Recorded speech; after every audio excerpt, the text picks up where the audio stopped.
bonjour, bonsoir. Nouveau numéro, le tout premier d'ailleurs, sur votre télévision Helios TV, Grand Carrefour. Mesdames et messieurs, merci de nous choisir. Eh bien, nous sommes dans ce coin de l'entrepreneuriat ce jour et l'invité qui nous fait l'honneur de venir dans ce studio essentiellement pour ce tout premier numéro de votre émission Grand Carrefour. Il est avec nous, Monsieur Pascal Agbové, expert en entrepreneuriat.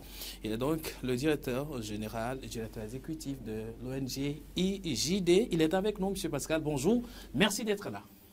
Oui, c'est un plaisir pour moi d'être ici ce matin avec vous. Et je rends grâce à Dieu pour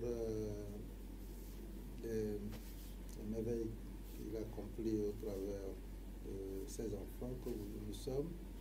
Et c'est une joie de partager avec nos téléspectateurs le concept, les notions liées à l'entrepreneuriat. Parce qu'aujourd'hui, c'est ça, tout le monde parle d'entrepreneuriat. C'est cela. Et donc, c'est un plaisir pour nous d'être ici pour partager quelques idées avec nos téléspectateurs. Et très bien, comme vous le savez si bien, notre chaîne est beaucoup plus thématique et aussi bien s'illustre en matière d'entrepreneuriat et d'autres thématiques qui participent à l'épanouissement de l'être humain. Essentiellement, nous allons nous intéresser à un angle précis de l'entrepreneuriat. Monsieur Agbové, c'est bien l'entrepreneuriat et le chrétien. L'entrepreneuriat et le chrétien. Voilà ce qui fera l'objet de notre discussion de ces quelques minutes ensemble. Alors, lorsqu'on parle d'entrepreneuriat, d'entrée de jeu, à quoi fait-on allusion essentiellement?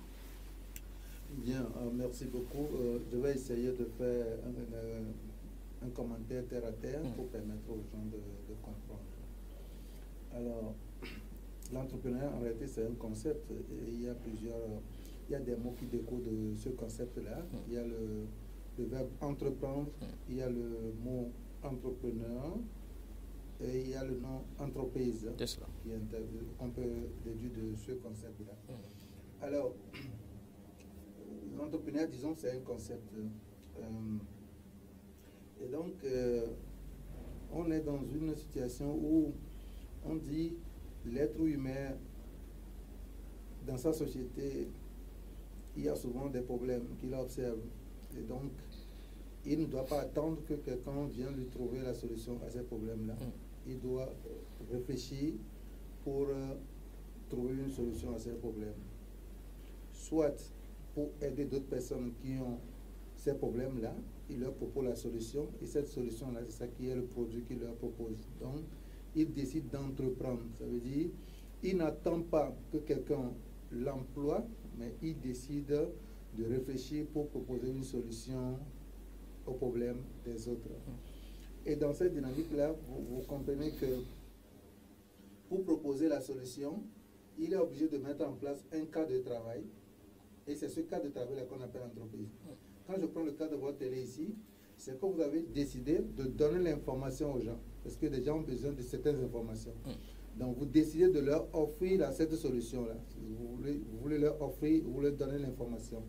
Maintenant, pour leur offrir cette information, il vous faut un cadre, pas dans ce studio, avec des équipements, donc, et des hommes également. Donc vous êtes en train de mettre en place une structure avec des équipés, avec des hommes, et c'est ce cadre de travail que vous mettez en place pour offrir le service ou bien la solution qu'on appelle entreprise.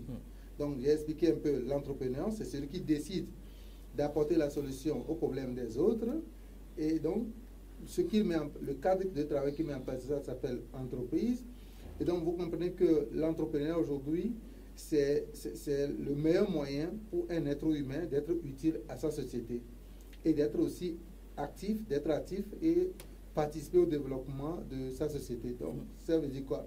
Ça veut dire que l'entrepreneuriat aujourd'hui consiste à préparer les citoyens dans ce processus de prise d'initiative privée pour que les gens puissent vraiment être actifs, parce que beaucoup de gens attendent qu'ils soient employés par d'autres personnes qui ont créé le cadre de travail, que nous appelons entreprise. Donc l'entrepreneuriat aujourd'hui, c'est ce concept-là qui est promu et qui consiste à préparer les gens pour pour entreprendre des initiatives privées. Donc voilà ce que je voudrais dire de manière sommaire. Je ne voudrais pas aller dans des grands détails. Voilà, une question d'école.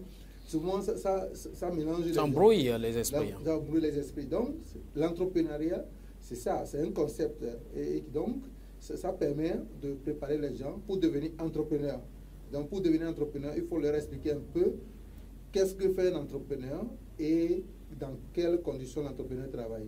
Donc, voilà un peu de manière sommaire ce que je peux Très bien. Alors, parlant d'entrepreneur, d'entrepreneuriat ou entrepreneur, de toutes les façons, cela sous-entend une sorte d'autonomisation. Quand on va vers l'entrepreneuriat, c'est pour quand même se résulter de quelque chose et vivre de cela. En réalité, c'est la finalité, ça.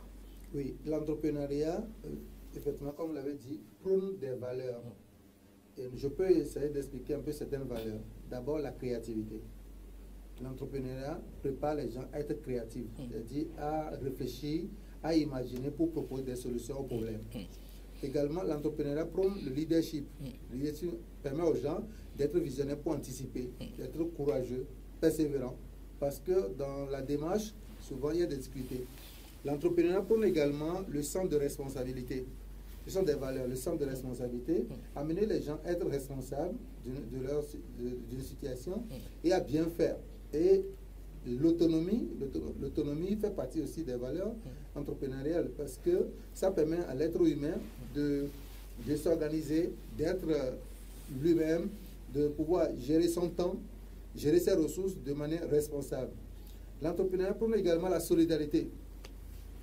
La solidarité parce qu'un être humain dans sa société ne doit pas seulement penser à lui seul, mais il doit penser aux autres. Et donc, quand il observe dans sa société que des gens ont des difficultés, ce qu'il doit faire, c'est de voir qu'est-ce qu'il peut proposer comme solution à ses concitoyens pour les aider à mieux vivre, ou bien à être satisfait. Et donc, il doit être solidaire avec les autres. Donc, il a souvent de l'empathie. L'entrepreneuriat, pour nous aussi également, a des valeurs comme le courage, la persévérance, voilà, des valeurs. Donc, quand on est entrepreneur, c'est vrai, on gagne, mais c'est que ça demande beaucoup d'efforts. Donc, c'est une préparation mentale de l'individu, être d'abord utile, actif et être aussi productif pour sa société. Donc, voilà un peu ce que je voulais ajouter. C'est cela. Alors, nous parlons aujourd'hui de l'entrepreneuriat et le chrétien. Monsieur Abové, qu'est-ce que cela sous-entend? Bien, je te remercie pour avoir ouvert le sujet sous cet angle. Vous voyez, le chrétien aujourd'hui fait face à d'énormes difficultés.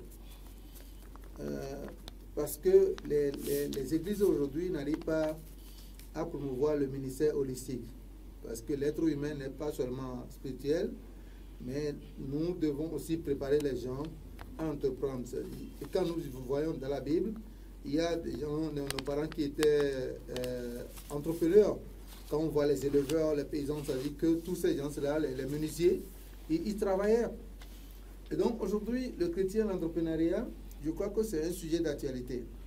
Nous avons pensé autrefois que quand on a des problèmes, même ces problèmes de chômage, problèmes de pauvreté, quand on va à l'église, quand on prie, Dieu va agir de manière miraculeuse.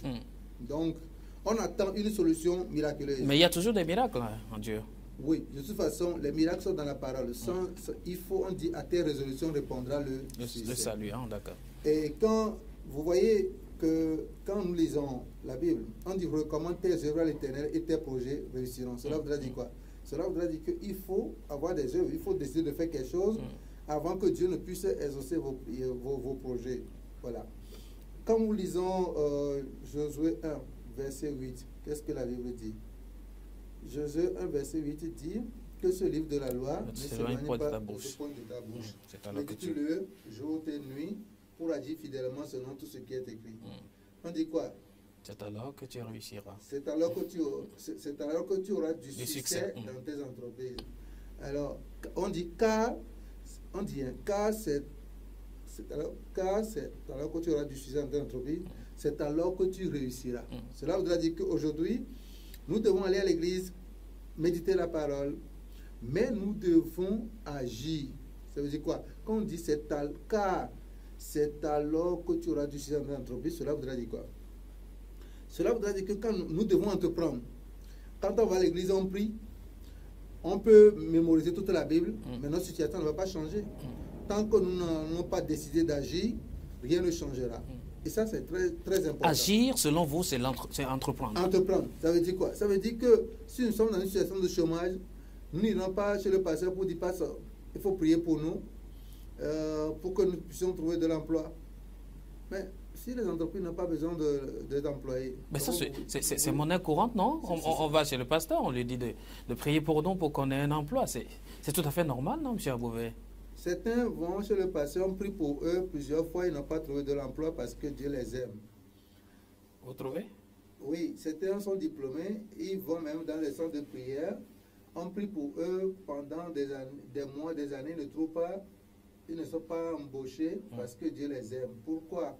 Parce que ces personnes sont choisies par Dieu pour devenir une source de richesse pour les autres. Une source de bénédiction. Donc ce n'est pas en étant employés qui seront vraiment très utiles à leur communauté. Et donc Dieu attend qu'ils puissent changer de direction. Parce que dans la vie, il y a des gens que Dieu a choisis pour certains ministères, pour certaines œuvres. Et donc quand vous n'êtes pas au bon endroit, Dieu ne vous ouvre pas la porte. Et donc, nous devons comprendre Dieu et nous devons savoir qu'est-ce que nous sommes capables de faire. Dieu a mis du potentiel à nous et nous devons savoir ce que nous pouvons faire avec ce potentiel-là pour notre réussite personnelle, également pour être utile aux autres. Moi, je voudrais dire à un chrétien que, en réalité, l'entrepreneuriat dont nous parlons, quand nous nous lançons dedans, c'est à ce temps que nous nous mettons vraiment au service de Dieu. Parce que être entrepreneur veut dire que je suis prêt à servir les autres. Parce que l'entrepreneur ne pense qu'aux autres.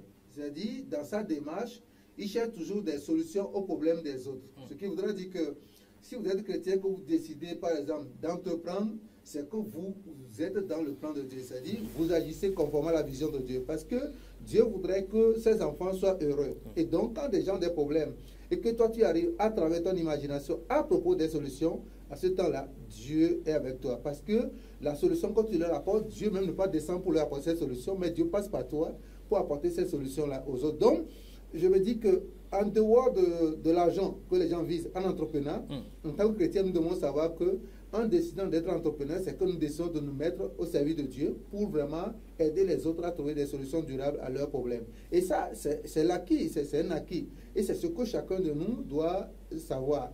Donc, certains, ils peuvent être dans une position, selon leur don, ils peuvent être au service des autres, mais nombre de chrétiens devraient être dans les affaires. Et quand nous sommes dans les affaires, comme je le dis, ce n'est pas seulement l'argent qui est notre préoccupation, mais nous voulons être au service de Dieu, créer de l'emploi aux autres, aider l'Église, le ministère de Dieu. Parce que quand nous sommes salariés, nous ne sommes pas trop riches. Être salarié, combien on va te payer? Vous allez voir les pays dans lesquels le ministère de Dieu évolue énormément. Dans ces pays, il y a assez d'entrepreneurs, il y a assez de businessmen qui font développer l'économie. Et quand ils participent vraiment à l'avancement de l'œuvre de Dieu. Nous qui sommes dans une procédure de dire, d'accord, être employé, combien de dîmes nous donnons à l'église?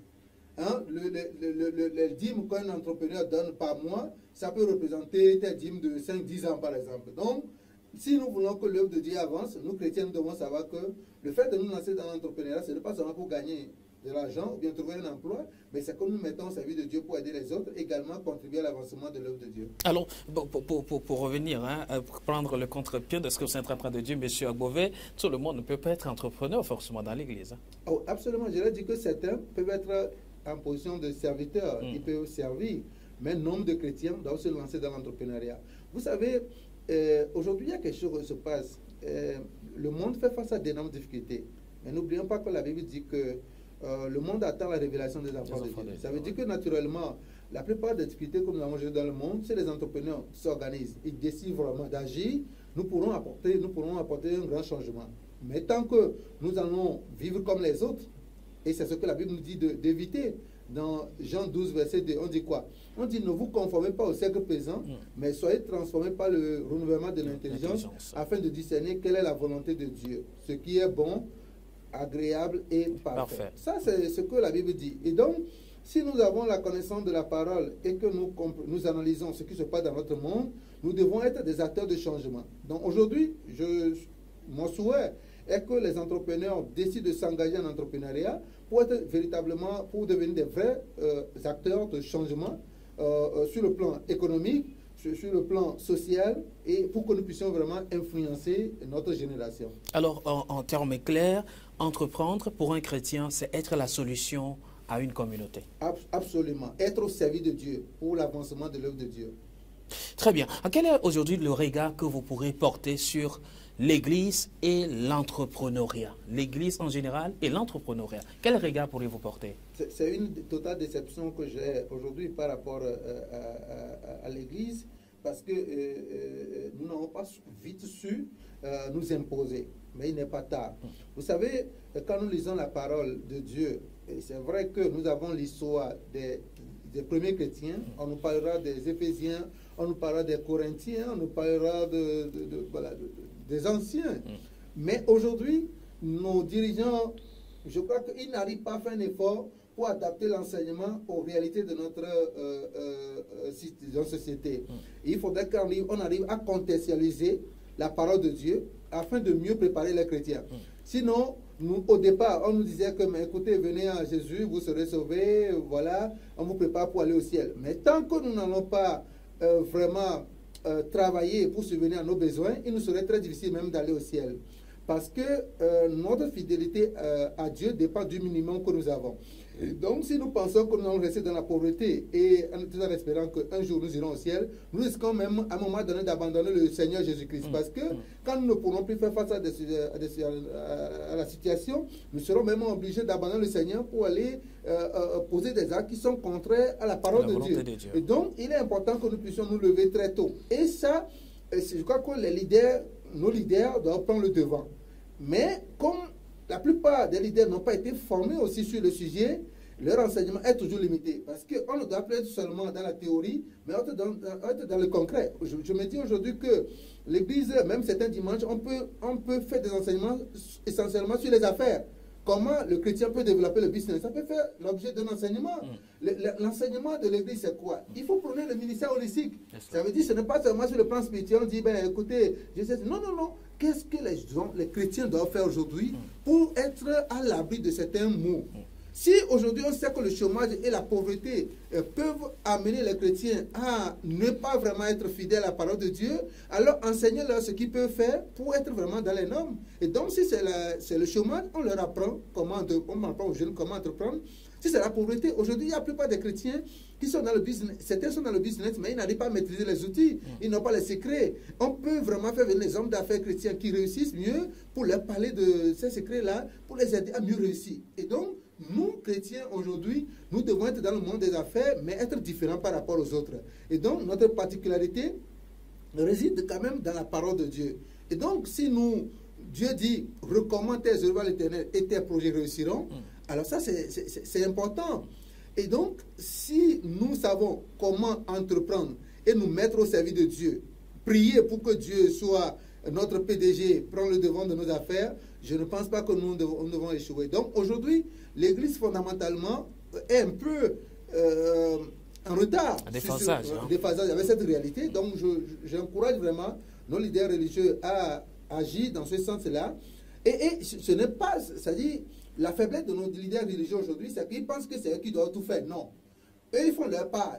Dieu a déjà mis dans l'Église des gens qui ont ces compétences-là. Parce que nous avons reçu diversité de dons pour l'éducation du corps de Christ. Donc, Dieu a déjà préparé d'autres personnes pour les accompagner. Donc, aujourd'hui, être leader religieux ou bien responsable d'une communauté chrétienne ne veut pas dire qu'on a toutes les compétences pour vraiment satisfaire tous les membres de la communauté. On doit savoir que nous sommes peut-être le leader, nous sommes le premier responsable, mais autour de nous, Dieu a mis des gens qui ont aussi des dons pour vraiment contribuer à l'enseignement, à la préparation des membres de la communauté pour une réussite parfaite. Donc, vraiment, je voudrais profiter de cette émission pour lancer cet appel à nos responsables religieux de comprendre que l'heure est grave. Il ne suffit pas être seulement dans la théorie, mais nous devons vraiment être réalistes et en essayant d'orienter nos enseignements vers le concret, en préparant sérieusement les fidèles que nous sommes, afin que nous puissions vraiment être différents dans ce monde qui rencontre beaucoup de difficultés.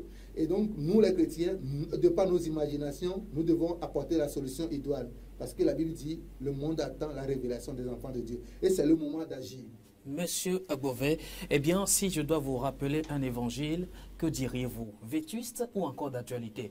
Heureux les pauvres, car c'est à eux qu'appartient le royaume des cieux. Non, ce n'est pas...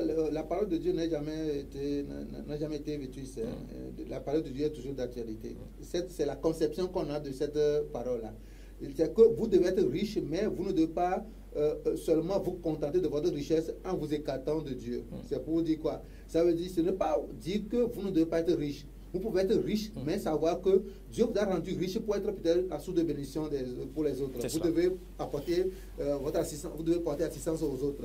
Vous devez être aussi au service de Dieu. Vous devez maintenant contribuer à l'avancement de l'œuvre de Dieu. Mais si votre richesse vous préoccupe et que vous abandonnez la parole de Dieu, ce n'est pas une bonne chose. Donc, cette parole ne veut pas dire forcément que nous devons être pauvres. D'ailleurs, quand vous êtes pauvre, c'est difficile d'adorer Dieu dans la fidélité. C'est cela. Ce n'est pas la pauvreté à prendre au premier degré. Hein. Non, non, non. C'est la pauvreté dans une autre dimension. Et il faut comprendre à un niveau beaucoup plus élevé. Ouais. C'est bien cela. Alors, M. Bovet, s'il y a lieu aujourd'hui, est-ce que les jeunes chrétiens plutôt, aient une notion sur l'entrepreneuriat en 2-3 mots? Qu'est-ce qu'il y a lieu de savoir précisément? D'abord, je voudrais encore revenir sur mon exposé de tout à l'heure. Il ne faudrait pas que les jeunes pensent que c'est à l'église qu'on vient de devenir riche. On vient à l'église pour se faire former, connaître les secrets de Dieu, pour devenir riche dans la société. Ça, c'est la première idée que je voudrais partager avec les jeunes. Ce n'est pas que quand vous allez à l'église, le pasteur va faire des miracles pour devenir riche. Le pasteur va vous enseigner. À l'église, on va vous apprendre des choses. C'est ce ministère que le Seigneur Jésus-Christ même est venu exercer sur la terre. C'est pourquoi en partant, il a dit quoi? Il a dit, allez leur enseigner tout ce que je vous ai enseigné. Ça veut dire qu'en réalité, nous allons à l'église pour être enseignés. Je voudrais quand même préciser ça aux jeunes. Ce n'est pas qu'on va à l'église pour vraiment avoir des miracles, pour dire, aujourd'hui le pasteur a prié pour moi, ma session enseignée. Non, le pasteur va te montrer la voie. On va t'enseigner, d'autres frères vont vous montrer la voie. Et je demande aux jeunes d'être obéissants. Parce qu'aujourd'hui, à cause des difficultés qu'ils rencontrent, ils cherchent à s'écarter de la parole de Dieu. J'invite les jeunes à ne pas s'écarter de la parole de Dieu parce que la parole de Dieu est une richesse. La parole de Dieu renferme beaucoup de secrets de réussite.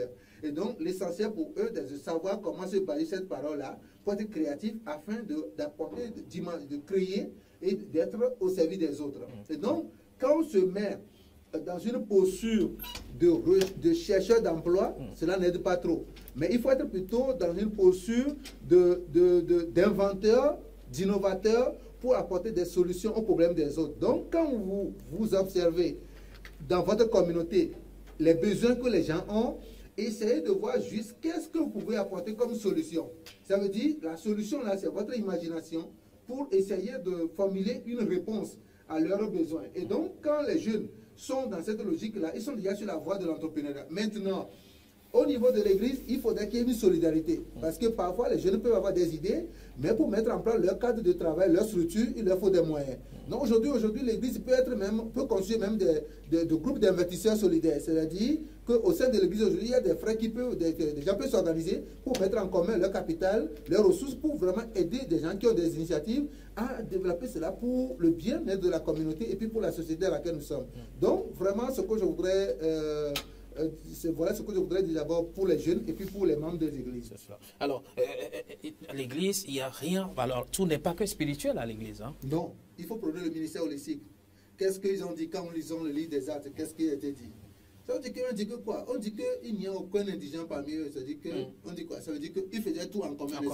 Ça veut dire qu'ils n'étaient pas limités juste à l'enseignement au côté spirituel. Mais ils faisaient tout en commun. Ça veut dire que il faisait en sorte que les pauvres aussi, ceux qui n'ont pas les moyens, puissent avoir de quoi vivre.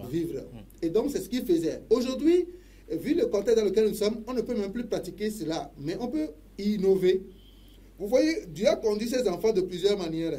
Et si nous n'apprenons pas de ça, nous serons toujours en retard. Vous avez vu que Dieu même a fait manger ses enfants par la manne qui tombait. Après tout, quand il est parti, ils sont revenus maintenant sur le partage, c'est que la solidarité, ils mettaient en commun leurs biens. C'est que quand Jésus est parti, le livre des Actes, nous avons vu ça. Mais dans notre contexte aujourd'hui, vu la situation, qu'est-ce qu'on peut faire? On peut penser maintenant, au lieu d'amener nos biens à être répartis de manière collective, et on peut penser maintenant à mettre ensemble nos ressources pour la production, et après tout cela aura toujours des retombées dans la communauté. Donc, nous devons toujours penser. C'est pourquoi Jésus dit, il est plus avantageux qu'ils en aillent. Que quand l'Esprit de Dieu sera là, il doit nous montrer des choses que lui n'a pas encore enseignées. Ça veut dire que si nous avons l'Esprit de Dieu en nous, nous devons être imaginatifs, nous devons réfléchir pour proposer des solutions aux problèmes que nous rencontrons aujourd'hui. Est-ce qu'il y a lieu aujourd'hui d'appeler l'Église à une sorte de mise en place d'une plateforme entrepreneuriale à tous les niveaux? Absolument. Moi, je crois que l'Église constitue même une communauté forte qui peut changer les choses. Parce que les chrétiens dans notre pays aujourd'hui, ils sont très nombreux. Et s'ils s'organisent vraiment, ils peuvent influencer le monde. Et nous n'avons même pas besoin d'organiser des croisades avant que les gens ne viennent dans les églises. Vous voyez, dans le livre des Actes, les gens n'allaient même plus, se géraient même plus. Le témoignage même, la manière dont ils s'organisaient, la manière de procéder, on dit que chaque jour, Dieu même amenait des milliers d'âmes. Vous comprenez un peu? Aujourd'hui, les gens, même quand on fait les croisades, les gens ne viennent pas. Ça veut dire que l'Église manque de stratégie. Donc, si nous ne changeons pas d'approche, nous ne serons pas efficaces dans ce que nous faisons. Et les gens même diront, mais quel Dieu ils adorent. Voilà, donc aujourd'hui, il est important que nous puissions changer la donne en réfléchissant autrement pour que nous puissions vraiment impacter la société. Pour vous, aujourd'hui, l'entrepreneuriat constitue une sorte de gage d'élargissement de la famille du Christ à travers le monde. Absolument, absolument. Regardez, même dans les pays, quand je prends le cas du Nigeria, les pasteurs sont très influents à travers leur initiative. Ils ont réalisé des produits, créé des écoles, créé des centres de santé. Si aujourd'hui, un pasteur, un homme de Dieu ne s'inscrit pas dans cette dynamique-là, son ministère sera limité. Et donc, nous devons être entrepreneurs. Nous devons décider d'entreprendre en essayant d'apporter des solutions aux problèmes des autres à travers des projets concrets, à travers nos créativités, nos innovations, à travers des solutions que nous proposons à la société. Et il y a un problème aujourd'hui au niveau de l'Église, et le chrétien pense généralement qu'il faut, avant d'entreprendre, il faut certaines fois aller à des compromis, il faut certaines fois rencontrer certaines difficultés, et des fois faire les mains basses pour pouvoir réussir véritablement. Est-ce que le chrétien peut réellement réussir en entreprenant, bien évidemment, tout comme quelqu'un qui est de l'autre côté? Le chrétien a tous les secrets pour réussir parce que le chrétien, d'abord, il a la sagesse de Dieu. Il peut mieux faire que les gens du monde. On n'a pas besoin de faire des choses dans le mensonge.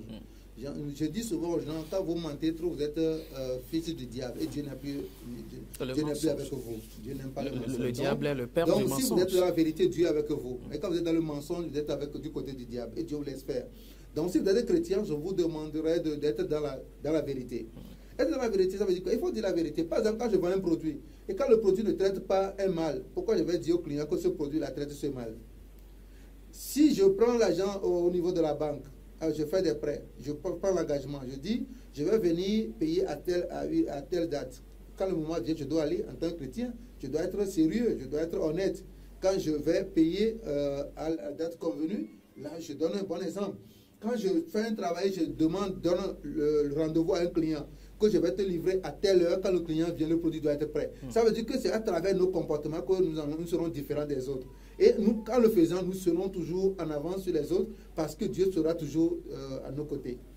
Ça m'amène à poser la question de savoir qu'est-ce qui freine aujourd'hui l'esprit entrepreneurial au sein de l'Église. C'est le fait qu'on a toujours pensé que les solutions viendront de Dieu de manière miraculeuse. On n'a pas compris qu'on va à l'église pour être enseigné, pour agir fidèlement. Et ce qui est un problème aussi, c'est ce que je viens de dire, les gens n'arrivent pas à appliquer fidèlement la parole de Dieu. C'est ce qui est dit dans Josué 1, verset 8. On dit quoi? Que ce livre de la loi ne s'éloigne pas de ta bouche. Médite-le, jour et nuit, pour agir fidèlement selon tout ce qui est écrit. On dit car. Ça veut dire, quand on dit car, ça veut dire c'est la condition. Ça veut dire que car, c'est alors que tu auras du succès dans tes entreprises, c'est alors que tu réussiras. Ça veut dire que si vous voulez réussir, il faut d'abord aller à l'église, il faut étudier la parole, méditer la parole, agir fidèlement selon la parole pour réussir dans ces affaires afin de mieux s'épanouir dans le monde. Donc, si les chrétiens ne comprennent pas cette vérité, ils seront en déphasage total parce qu'ils vont vouloir se conformer au monde. Or, la Bible nous dit de ne pas nous conformer au monde, mais nous devons être transformés par le renouvellement de l'intelligence. Donc, ces genres d'émissions, je pense qu'on doit les multiplier pour que les chrétiens comprennent certaines vérités. Qu'aujourd'hui, on ne va pas juste à l'église pour être préparé en attendant l'avènement du Seigneur, pour être au ciel, mais nous devons agir pour être heureux dans ce monde, impacter notre génération et agir fidèlement selon ce que la parole dit, pour que nous soyons des modèles. C'est en le faisant que beaucoup de gens viendront au Seigneur, pour que nous soyons nombreux à aller au ciel. Un chrétien peut-il aussi influencer sa communauté, c'est cela? Le chrétien est la personne la mieux indiquée pour influencer sa communauté parce qu'il a la connaissance de Dieu et il doit être un modèle dans sa société. Que les autres voient Jésus en toi. Amen. Alors, je voudrais comprendre ceci. S'il faut entreprendre, est-ce qu'il faut aller demander la volonté de Dieu dans ce qu'il faut entreprendre, ou alors demander ce que je dois faire, ou alors mettre en place comme entreprise avant de s'y lancer, ou je dois plutôt étudier des besoins et chercher des réponses à donner? La question que vous posez est une question profonde. Dieu est où? Quand il faut aller demander à Dieu, Dieu est où? La Bible nous déclare que Dieu est esprit, que Dieu est parole. L'esprit de Dieu est en nous. La parole de Dieu est en nous. Aller demander Dieu, c'est prier, attendre la volonté de Dieu. Voilà. Quand tu as l'esprit de Dieu en toi, tu reçois la parole. La parole vous apporte une lumière. La parole vous amène à avoir le discernement. Alors, donc, du coup, tu dois savoir quels sont tes dons. Et par rapport à ces dons-là, qu'est-ce que tu es capable de faire? En réalité, tous les jours, Dieu nous révèle en réalité le chemin que nous devons prendre pour mieux réussir. C'est que nous banalisons cela et nous empruntons une autre voie parce que nous n'écoutons pas Dieu. Même certaines difficultés que nous rencontrons parfois, c'est une manière pour Dieu de nous dire non, ce n'est pas le chemin à prendre, il faut regarder à gauche. Mais nous regardons toujours dans la même direction. Et ça nous empêche d'évoluer. Et donc, moi, je voudrais quand même dire aux chrétiens qu'ils ont besoin des coachs. Ils ont besoin des gens qui peuvent les aider à mieux détecter leur talent pour savoir dans quel domaine ils doivent mieux réussir. Et ça, c'est ce qui manque aux chrétiens. Et donc, le chrétien a besoin de coach aussi? Ah oui, parce que le coaching, c'est dans la parole de Dieu, M. Beauvais. On peut périr faute de connaissance. On peut lire la parole de Dieu, mais ne pas comprendre. On peut ne pas savoir comment utiliser la parole pour sa réussite. C'est de ça qu'il s'agit. Donc, moi, je peux prendre juste un passage biblique pour amener quelqu'un à faire des miracles avec ça. Parce que c'est que la parole même renferme des choses extraordinaires. Mais on les lit parfois, on les écoute comme si c'est juste un conte, bien. Voilà. Donc, c'est ce qui manque aux chrétiens. Comment s'inspirer de cette parole? J'ai pris tout à l'heure la parole Josué 1, verset 8. Souvent, dans les églises, les pasteurs prennent ce verset-là. Mais ce qu'ils développent le plus, c'est comment être attaché à la parole de Dieu. Mais ce qui en découle en réalité ne fait pas l'objet de débat en tant que tel. Mais ici, sur ce plateau, nous prenons ce verset-là pour vraiment expliquer aux gens ce que ce verset renferme en réalité. Si vous voulez réussir dans la vie, on vous dit c'est à partir de la parole. Alors, maintenant, comment savoir que un tel passage biblique peut m'amener à réussir? C'est ça qui manque aux chrétiens. Ça veut dire que nous lisons la Bible de manière générale comme ça, mais on ne sait pas qu'il y a des endroits, il y a des passages, il y a des versets clés qu'on doit utiliser et qui doivent forger notre personnalité, qui doivent nous amener à ce niveau de réussite dans le monde. Et donc, pour revenir à la question, il n'est pas lieu de dire je demande d'abord la volonté de Dieu pour savoir ce qu'il faut faire. Il faut chercher. Dieu te montre tout le temps sa volonté, mais tu ne le sais pas. C'est le fait que nous suivons le monde. C'est le fait qu'on va à l'église, on nous parle, mais quand nous sommes dans nos marchés, on voit les pratiques des autres. Quand nous allons sur l'internet, nous voyons ce que les gens font et puis nous perdons notre identité. Et nous venons sur le monde, ce qui a fait que nous avons perdu des valeurs. Donc aujourd'hui, si nous voulons réussir fondamentalement, il faudrait qu'on revienne à nous et qu'on se fonde sur, nos réflexions, notre démarche sur la parole de Dieu pour être différent dans le monde. Donc c'est qu'aujourd'hui, le diable a fait en sorte que le monde a pris le dessus et nous voulons suivre le monde. Si nous le faisons comme ça, nous n'allons jamais être différents des autres et nous ne pourrons pas sérieusement impacter le monde. Monsieur Agbové, s'il y a à retenir 3 points aujourd'hui pour véritablement réussir en entrepreneuriat en tant que chrétien, quels sont les 3 points? D'abord, il faut être attaché à la parole de Dieu, agir fidèlement selon la parole de Dieu et chercher à être différent des autres. Monsieur Agbové, je ne sais pas si cela pourra être votre mot de la fin, mais nous vous donnons maintenant l'occasion de donner votre mot de la fin, bien évidemment, pour conclure cette émission, le chrétien et l'entrepreneuriat. Nous aurons le temps de revenir largement sur des points et les détailler pour véritablement toucher des points clés et se relancer en tant que chrétien en termes d'entrepreneuriat. Je remercie le Seigneur qui a rendu possible cette émission et je pense que cette parole que nous venons de donner, c'est sa parole. Et donc, qu'ils puissent vraiment faire en sorte que ceux qui vont écouter ce message puissent avoir une transformation dans leur vie, pour pouvoir impacter la société. Et c'est en faisant cela que nous serons différents des hommes du monde, pour vraiment prouver que notre Dieu est fidèle, et ceux qui viennent à lui ne seront jamais déçus, mais ils seront toujours différents des autres. Monsieur Agbové Pascal, expert en entrepreneuriat, directeur exécutif de l'ONG IJD, merci d'être passé à ce plateau. C'est moi qui vous remercie. Nous attendons vous revoir très souvent. Ça serait un plaisir. Merci, chers téléspectateurs, merci d'avoir été des nôtres. Merci d'avoir partagé ce temps avec nous. Eh bien, grand carrefour sur Helios Tro TV. Restez toujours des nôtres. Vous aurez des grands déballages liés à l'entrepreneuriat, liés à l'éducation, liés à la question de la jurisprudence. Bien évidemment, tout ce qu'il faut pour être un homme épanoui. C'est de cela que nous discutons à ce plateau de Grand Carrefour. À très bientôt. Merci bien.